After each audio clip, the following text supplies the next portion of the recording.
Hello, नमस्कार विद्यार्थी आणि पालकांनो. नुकताच 10वी आणि 12वीचा निकाल लागला आहे. नेहमीप्रमाणे प्रत्येक पालक आपल्या मुलाच्या भविष्याबद्दल चिंतेत असतो. प्रत्येक आई-वडिलांची मनापासून इच्छा असते की आपल्या मुलाने किंवा मुलीने चांगले शिक्षण घेऊन आयुष्यात चांगल्या पदावर पोहोचावे, चांगली नोकरी मिळवावी आणि स्वतःचे उज्ज्वल भविष्य घडवावे.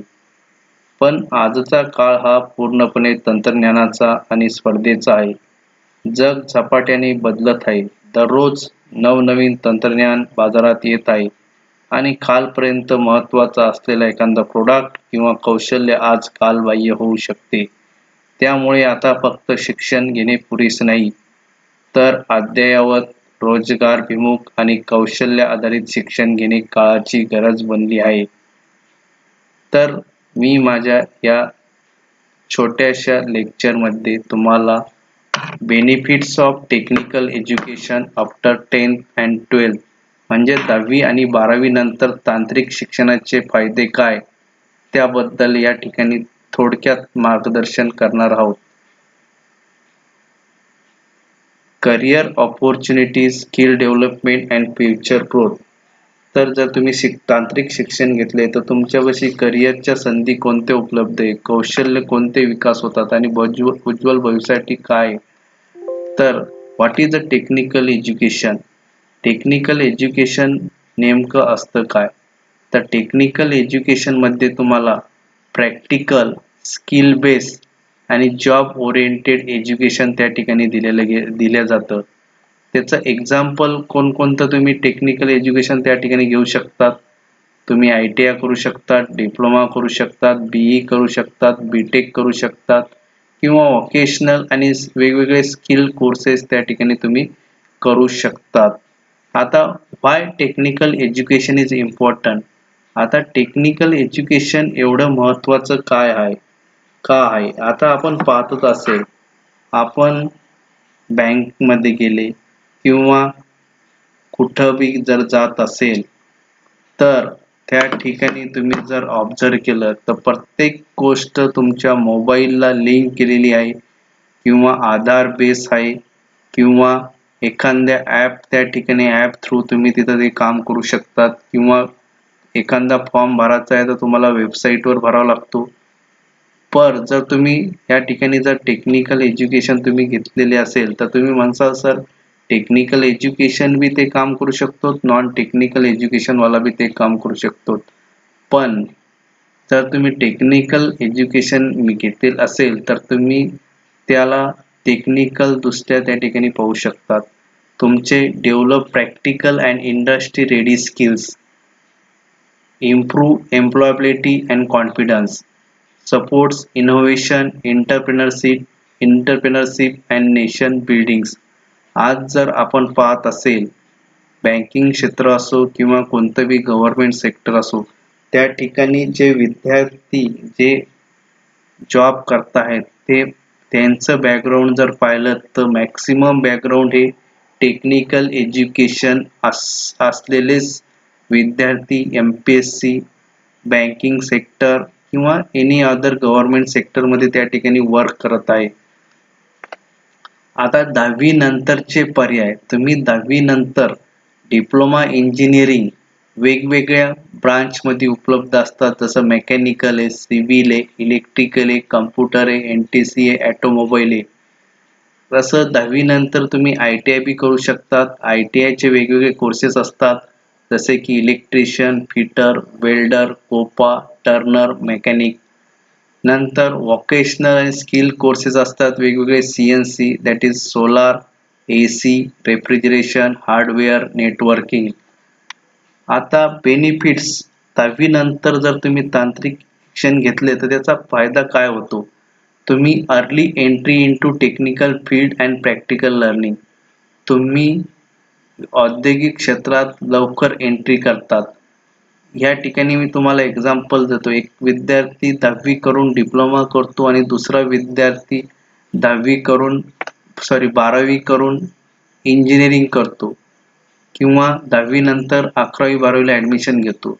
10वीचा विद्यार्थी 3 वर्षात टेक्निकल एज्युकेशन घेऊन त्याला फायनल इयरमध्ये प्लेसमेंट भेटून तो जॉब करू शकतो. पण 11वी-12वी करून त्या विद्यार्थ्यांना पुन्हा हायर एज्युकेशन करावे लागते आणि हा 10वी झालेला विद्यार्थी डायरेक्ट सेकंड इयर इंजिनिअरिंगमध्ये ॲडमिशनसाठी त्या ठिकाणी घेण्यासाठी एलिजिबल असतो. नंतर दुसरं आहे job oriented education with lower cost option. तुम्ही जर पाहिले 11वी-12वीच करायचं म्हणलं तर आज किती खर्च येतो आणि जर तुम्ही त्याला कंपॅरिझन केलं टेक्निकल एज्युकेशनमध्ये तर टेक्निकल एज्युकेशनला किती खर्च येतो हे जर तुम्ही गणित लावलं आणि शासनामार्फत खूप साऱ्या अशा योजना स्कॉलरशिप त्या ठिकाणी उपलब्ध करून दिलेली आहे. मुलींना ज्याचं उत्पन्न 8 लाखाच्या खाली आहे अशा सर्व मुलींना तांत्रिक शिक्षण त्या ठिकाणी मोफत दिलेलं आहे आणि तुमची जर कॅटेगरी वाईज त्या ठिकाणी अजून वेगवेगळ्या सवलत तिथं उपलब्ध असतात. आणि या ठिकाणी रोजगारभिमुख आणि तुलनेने कमी खर्चिक शिक्षण, opportunity for employment after diploma, ITI can continue higher education. तुम्ही 10वी झाल्यानंतर जॉब करू शकतात किंवा तुमचं पुढचं शिक्षण त्या ठिकाणी घेऊ शकतात.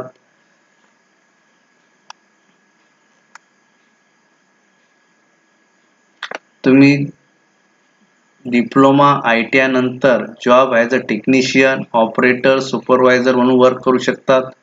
तुम्ही डिप्लोमा नंतर डायरेक्ट सेकंड इयर इंजिनिअरिंगसाठी ॲडमिशनसाठी त्या ठिकाणी एलिजिबल असतात. जर तुम्ही ITI केलं तर अप्रेंटिसशिप करू शकता, स्पेशलायझेशन करू शकतात किंवा ITI नंतर डायरेक्ट सेकंड इयर डिप्लोमाला तुम्ही त्या ठिकाणी ॲडमिशन घेऊ शकतात. आता 12वी जर तुम्ही झालेले आहे तर 12वी नंतर जर टेक्निकल एज्युकेशनमध्ये तुम्हाला एंट्री करायची असेल तर तुम्हाला शासनाने घेतलेली JEE किंवा MST CET. आता आपण पाहत असेल यावेळेस MST CETने 2 चान्स दिलेले होते. त्या 2 चान्सपैकी ज्याच्यात CET मध्ये स्कोर तुमचा चांगला तो स्कोर त्या ठिकाणी ग्राह्य धरण्यात येईल. आता 12वी नंतर तुम्ही BE आणि BTech in various engineering branches तुम्ही त्या ठिकाणी करू शकतात. बॅचलर इन व्होकेशनल एज्युकेशनमध्ये जाऊ शकतात. Skill based degree and specialised diploma programme तुम्ही त्या ठिकाणी करू शकतात.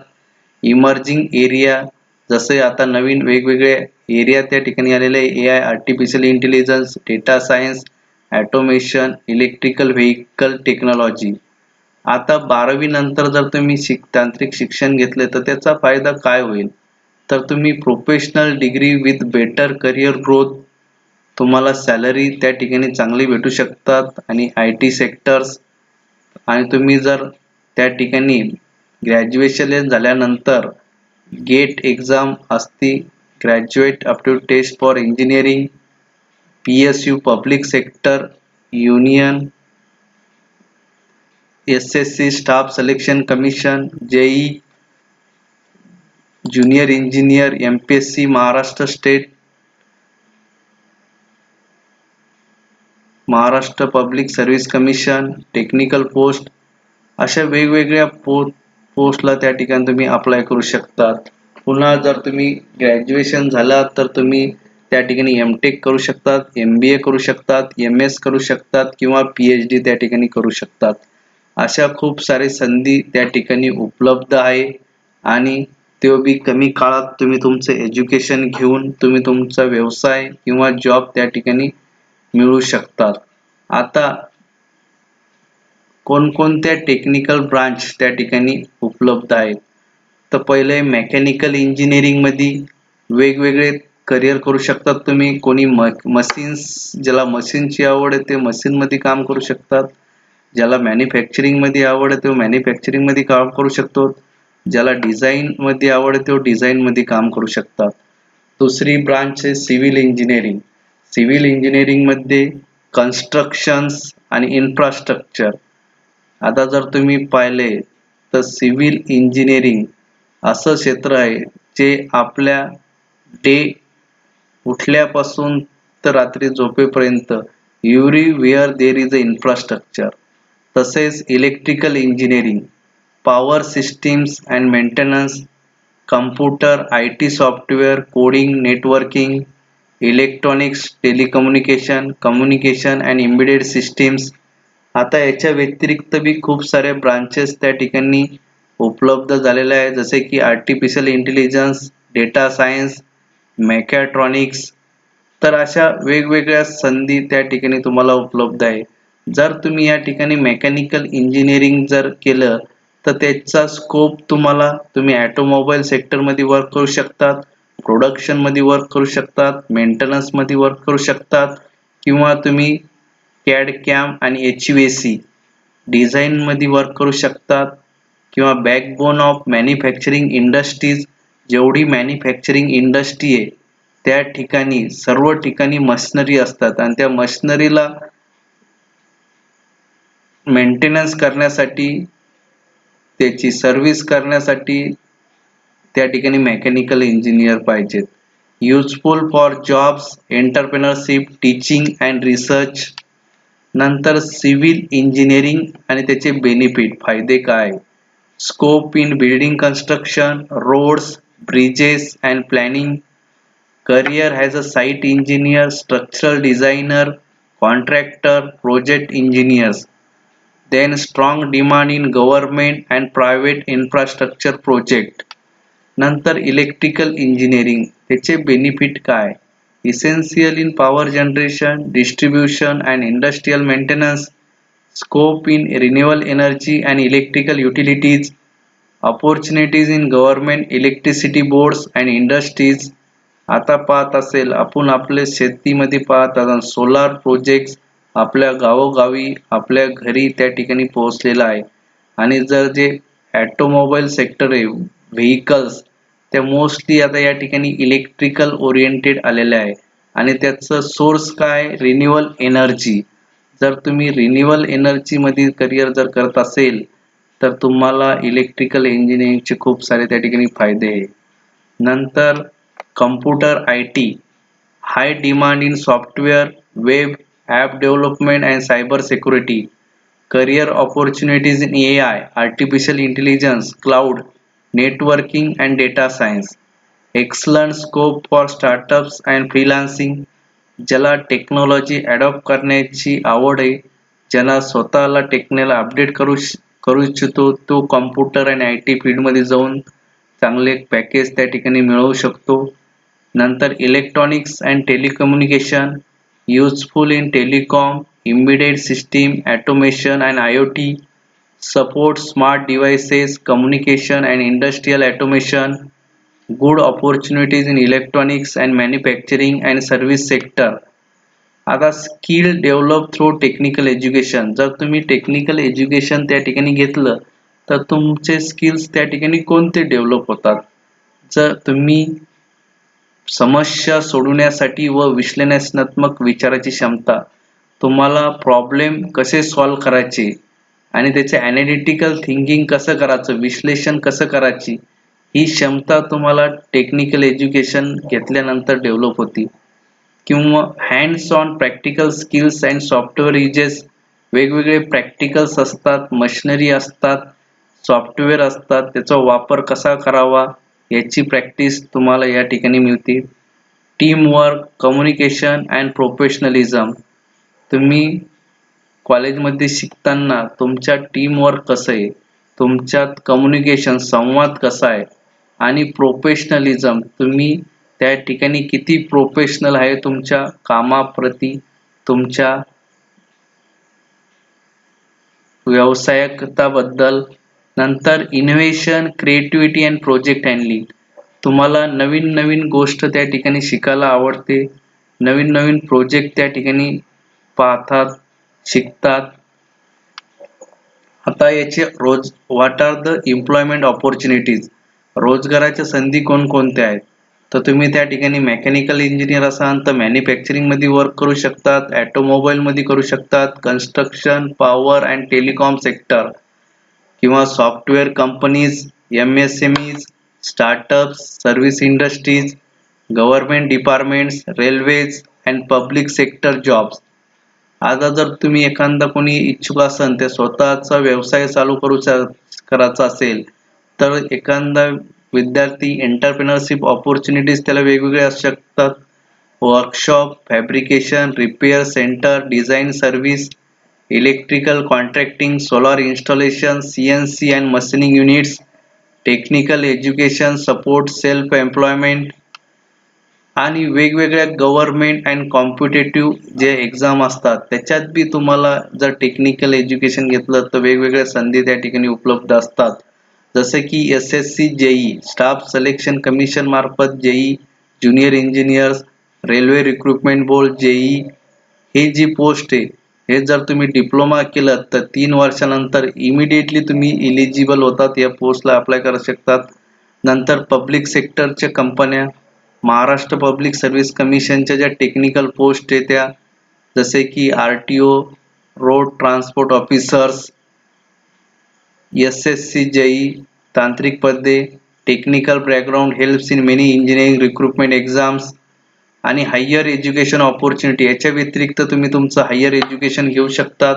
जर डिप्लोमा झाल्यानंतर डायरेक्ट सेकंड इयर इंजिनिअरिंगला ॲडमिशन घेऊ शकतात. डिग्री केली तर डिग्री केल्यानंतर MTech करू शकतात, MBA करू शकतात, MS करू शकतात, PhD करू शकतात, रिसर्च करू शकतात. And the technical education create life long growth opportunity. आणि जर तुम्ही टेक्निकल एज्युकेशन जर त्या ठिकाणी व्यवस्थित घेतलं तर तुम्हाला त्या ठिकाणी लाईफ लाँग तांत्रिक शिक्षण तुम्हाला दीर्घकालीन प्रगतीचा मार्ग तयार करते. तर व्हाय चूज टेक्निकल एज्युकेशन? तर आपण तांत्रिक शिक्षण का निवडावे? कारण की त्याच्यात आपल्याला स्किल, नॉलेज, करिअर, कॉन्फिडन्स वाढतो. Job oriented and future ready education builds independence and strong professional identity. स्वावलंबन आणि मजबूत व्यावसायिक ओळख निर्माण करते. आता हे झालं टेक्निकल एज्युकेशन बद्दल माहिती. आता आपण टेक्निकल एज्युकेशन मध्ये वेगवेगळे विषय आपल्याला त्या ठिकाणी शिकावे लागते आणि त्या विषयाचा फायदा आपल्याला असा होतो की आपल्या डे टू डे लाईफमध्ये आपापल्या वेगवेगळ्या प्रसंगाला आपल्याला त्या ठिकाणी तोंड द्यावे लागते. त्या प्रसंगाला सामोरे जाण्याची ताकद तुम्ही जर हे तांत्रिक शिक्षण जर व्यवस्थित घेतले तर प्रत्येक विषयाला एक प्रॅक्टिकल असतो, थिअरी असतो आणि असाइनमेंट असतात. त्याविषयी तुम्ही कशा प्रकारे त्या ठिकाणी हँडल करतात, कशा प्रकारे तुमची टास्क त्या ठिकाणी कंप्लीट करतात, कशा प्रकारे तुमचे स्किल्स त्या ठिकाणी तुम्ही शो करून तिथं तुम्ही स्वतःला अपडेट करतात, तर यावर तुमचं टेक्निकल एज्युकेशन त्या ठिकाणी अवलंबून आहे. आता तुम्ही जर विचार केला तर शिक्षण तर सगळ्या क्षेत्रात तुम्ही घेऊ शकतात आणि असं कोणतंही क्षेत्र नाही त्या ठिकाणी शिक्षण घेऊन कोणी बेरोजगार नाही. पण जर तुम्ही चांगले शिक्षण घेतले आणि तुमच्यात जर चांगली चिकाटी असेल, चिकित्सक वृत्ती असेल, तर तुम्ही नक्की टेक्निकल एज्युकेशन घेऊन तुम्ही त्या ठिकाणी तुमच्या लाईफ त्या ठिकाणी चेंज करू शकतात. तर आता टेक्निकल एज्युकेशन बद्दल सध्या डिप्लोमा फर्स्ट इयर आणि डिप्लोमा सेकंड इयरची ॲडमिशन प्रोसेस स्टार्ट झालेली आहे आणि आता इंजिनिअरिंगची बी ॲडमिशन प्रोसेस चालू होणार आहे. आता शासनाने नवीन एज्युकेशन पॉलिसी जसे नॅशनल एज्युकेशन पॉलिसी 2020 म्हणजे जे उद्योगाला, इंडस्ट्रीला एज्युकेशन लागतं तसं एज्युकेशन आपल्या शिक्षण क्षेत्रात आणल्यामुळे, जॉब ओरिएंटेड आणल्यामुळे तुम्हाला खूप साऱ्या त्या ठिकाणी रोजगार तिथं निर्मिती होणार आहेत. तर या शिक्षणासाठी कोणकोणते डॉक्युमेंट लागतात त्या डॉक्युमेंटची लिस्ट या ठिकाणी मी तुम्हाला दिलेली आहे. जर तुम्हाला प्रथम वर्ष पॉलिटेक्निकला जर ॲडमिशन घ्यायचे असेल तर त्या ठिकाणी तुम्हाला 10वी पास SSCची मार्कशीट लागते. जर द्वितीय वर्ष पॉलिटेक्निकला ॲडमिशन घ्यायचं असेल, जे एक तर तुमचा ITI पास झालेले पाहिजेत, किमान 60% गुण त्या ठिकाणी तुम्हाला पाहिजेत किंवा 12वी सायन्समध्ये पास झाले तरी तुम्ही डायरेक्ट सेकंड इयर डिप्लोमाला त्या ठिकाणी ॲडमिशन घेऊ शकतात. आणि जर तुम्हाला प्रथम वर्ष BEला जर ॲडमिशन पाहिजेत असेल तर तुम्ही 12वी सायन्स, फिजिक्स, मॅथमॅटिक्स किंवा बायोलॉजी किंवा केमिस्ट्री किंवा तांत्रिक विषय यापैकी एक या 3 विषयामध्ये जे मुलं ओपन कॅटेगरीचे त्यांना 135 गुण व त्याचे 135 कमीत कमी गुण किंवा त्यापेक्षा जास्त असले तरी चालेल आणि जे अदर कॅटेगरीमधले मुलं आहेत त्यांना कमीत कमी 120 गुण त्या ठिकाणी पाहिजेत आणि त्याच्यासोबतच MST CET 2025 कोणतीही दोन्हीपैकी कोणताही अटेम्प्ट तुम्ही दिलेला असेल तरी चालेल किंवा JEE 2025 त्या ठिकाणी दिलेली पाहिजे किंवा जर तुमचा डिप्लोमा झालेला आहे, तुम्ही जर डायरेक्ट सेकंड इयर BE ला तुम्हाला जर ॲडमिशन पाहिजेत असेल, तर तुम्ही एक तर पॉलिटेक्निक झाल्यानंतर तुम्ही डायरेक्ट सेकंड इयर इंजिनिअरिंगला ॲडमिशन घेऊ शकता किंवा तुम्ही जर BSc पास झालेला असेल, तरी पण डायरेक्ट सेकंड इयरला तुम्ही त्या ठिकाणी ॲडमिशन घेऊ शकतात. तर त्या ठिकाणी तुम्हाला पर्सेंटेजची अट दिलेली आहे. कमीत कमी ओपन कॅटेगरीसाठी 45% पाहिजेत आणि अदर कॅटेगरीसाठी 40% त्या ठिकाणी तुम्हाला पाहिजेत. इतर नंतर तुम्ही जर BTech झालेले असेल, BE झालेले असेल तर ME किंवा MTech साठी तुम्हाला BE पास झालेले पाहिजेत आणि ओपन कॅटेगरीसाठी मिनिमम पर्सेंटेज 50 पाहिजेत आणि अदर कॅटेगरीसाठी 45% पाहिजेत. याच्या व्यतिरिक्त वेगवेगळे डॉक्युमेंट्स त्या ठिकाणी लागतात जसे की TC, 10वी marksheet, domicile, nationality certificate, Aadhaar card xerox, passport photo, income certificate जे 2026 पर्यंत व्हॅलिड असतं, गॅप सर्टिफिकेट कुणी जर गॅप घेतलेला असेल तर किंवा ज्यांची कॅटेगरी रिझर्व्ह आहे ती त्यांच्यासाठी caste certificate, caste validity certificate जर लागू असेल, इलिजिबल असेल तर नॉन क्रिमिलियर सर्टिफिकेट. नंतर जे विद्यार्थी थेट द्वितीय वर्षाला घेतात त्यांना ITI 12वी सायन्स, BE प्रथम वर्षासाठी 12वी सायन्सची मार्कशीट, CET JEE चे स्कोर कार्ड, डिप्लोमा मार्कशीट जर द्वितीय वर्षाला घेत असेल तर त्या ठिकाणची तर डॉक्युमेंट दिलेले आहे. तर ME किंवा MTech ला जर घेत असेल तर या ठिकाणी त्याचे डॉक्युमेंट कोणकोणते ते दिलेले आहेत. तर अशा प्रकारचे माझ्या या YouTube चॅनलवर तुम्हाला टेक्निकल एज्युकेशन बद्दलची माहिती इथे मिळत राहील आणि ज्या विद्यार्थ्यांना टेक्निकल एज्युकेशन बद्दल माहिती लागत असेल किंवा ज्यांना तांत्रिक शिक्षणाबद्दल कोणकोणते डॉक्युमेंट लागतात, कोणकोणत्या स्कॉलरशिप त्या ठिकाणी उपलब्ध आहेत, याबद्दल माहिती लागत असेल तर तुम्ही मला माझ्या कॉन्टॅक्ट नंबर या ठिकाणी YouTube चॅनलला दिलेला आहे. त्याच्यावर तुम्ही संपर्क करू शकतात आणि